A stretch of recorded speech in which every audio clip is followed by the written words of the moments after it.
وإلى عاد أخاهم هودا قال يا قوم اعبدوا الله ما لكم من إله غيره إن أنتم إلا مفترون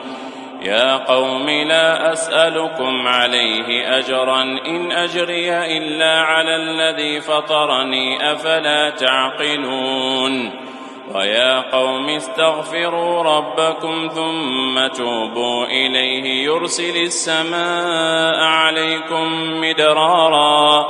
ويزدكم قوة إلى قوتكم ولا تتولوا مجرمين قالوا يا هود ما جئتنا ببينة وما نحن بتاركي آلهتنا عن قولك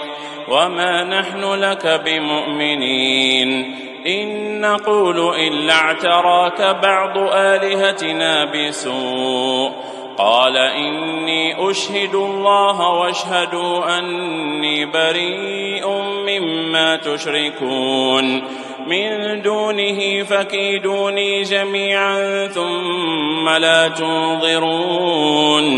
إني توكلت على الله ربي وربكم ما من دابة إلا هو آخذ بناصيتها إن ربي على صراط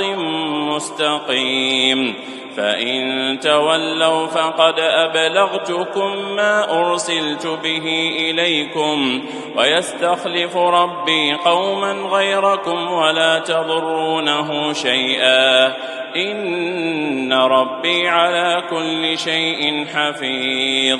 ولما جاء أمرنا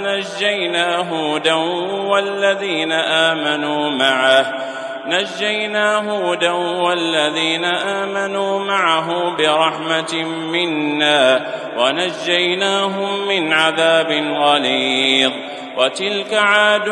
جحدوا بآيات ربهم وعصوا رسله واتبعوا أمر كل جبار عنيد وأتبعوا في هذه الدنيا لعنة ويوم القيامة ألا إن عادا كفروا ربهم ألا بعدا لعاد قوم هود